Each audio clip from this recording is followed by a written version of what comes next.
इधर इंडिया गठबंधन को लेकर कांग्रेस अध्यक्ष मल्लिकार्जुन खड़गे ने क्या कहा, टीवी9 भारतवर्ष के सत्ता सम्मेलन में आपके साथ समझौते पर क्या बोले खड़गे, ये आपको सुना दें। इंडिया की बात कर लेते हैं। ये बात कही जाती है कि जो गठबंधन है, जो आप कहते हैं कि बहुमत लेकर आएगा, भारतीय जनता पार्टी कहती है कि वो हवा की तरह है, मौजूद है पर दिखाई नहीं पड़ता। डेमोक्रेसी में कभी गठबंधन होता है, कभी एक पार्टी बहुत ही पावरफुल है तो वो अकेली लड़ती है, या अपने आइडियोलॉजी के तहत अगर कोई मिला जुला आता है तो उसको लेके चलते हैं। तो हम सबको लेके चलने का काम कर रहे हैं, उसमें सभी बहुत से पार्टियां हमारे साथ जुड़े हैं, तो उसमें कोई दो राय नहीं। कितनी भी कोशिश मोदी जी करेंगे वो इसमें उनको यश नहीं मिलेगा। वो तोड़ने की कोशिश तो बहुत कर रहे हैं, देखेंगे हम भी उतने ही मजबूत है जितने उन्हें तोड़ने के लिए तैयार है, तो हम टूटने के लिए तैयार नहीं है। दिल्ली में मोदी सरकार को निकालने के लिए, फिर से एक बार सत्ता में आने के लिए, उनको रोकने के लिए हम पूरी लोग कोशिश कर रहे हैं। इसका मतलब ये नहीं है कि हम यहाँ पर अलग अलग हैं। वन नेशन वन इलेक्शन को लेकर अमित शाह ने क्या कहा, सरकार इसे लेकर कितनी प्रतिबद्ध है, इस सवाल का अमित शाह ने टीवी9 सत्ता सम्मेलन में क्या जवाब दिया, सुनिए। हमने अपने अग्नि संस्कार की पद्धति के अंदर इलेक्ट्रिक अग्नि संस्कार को स्वीकार कर लिया, किसी ने विरोध नहीं किया। सती प्रथा बंद कर दी, किसी ने विरोध नहीं किया। हिंदुओं में भी बहुपत्नीत्व था, हमने इसको समाप्त कर दिया देश आजाद होते ही, किसी ने विरोध नहीं किया। ये गलतफहमी फैलाई जा रही है,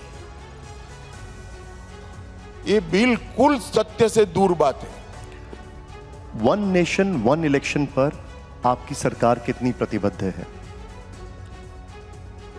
हमारी सरकार बिल्कुल प्रतिबद्ध है। इतने बड़े देश में बार बार चुनाव होना देश के लिए अच्छा नहीं है, देश के विकास के लिए अच्छा नहीं है, देश के अर्थतंत्र के लिए भी अच्छा नहीं। इसलिए इस देश में वन नेशन वन इलेक्शन होना ही चाहिए।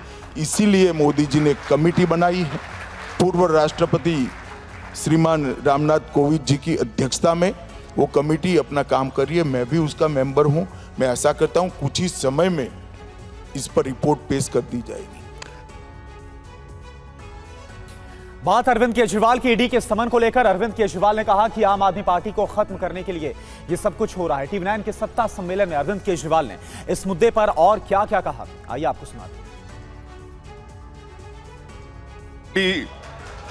जिसको लेकर के कहा जाता है कि उनका दावा है कि उनके पास में आपकी मोटी फाइल है, लेकिन अब आपके घर पे भी एक मोटी फाइल बन गई है जो लगातार उनके सम्मन आ रहे हैं। 8वां सम्मन आज आ गया। आप जा क्यों नहीं रहे ईडी के दफ्तर? ये 2 साल से इनका केस चल रहा है। कहते हैं कोई शराब घोटाला हुआ था दिल्ली में। 2 साल से इनका केस चल रहा है। इन 2 सालों के अंदर पता नहीं 1000 से ज़्यादा रेड मार चुके, पता नहीं कितने लोगों को गिरफ्तार कर चुके। इनको अभी तक एक नए पैसे की रिकवरी नहीं हुई, पता नहीं कितने रेड मार चुके हैं।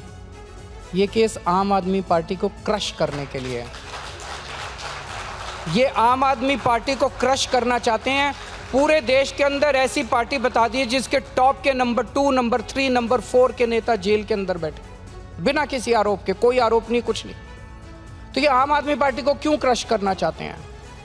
पूरा देश देख रहा है। जब इनका मकसद जांच करना नहीं है तो इनका मकसद गिरफ्तारी करना है।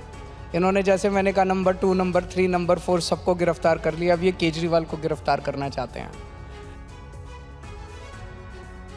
बीजेपी के मिशन 400 पर देश के गृह मंत्री अमित शाह ने क्या कहा, अमित शाह ने टीवी9 के सत्ता सम्मेलन में जनता से क्या अपील की, सुनिए।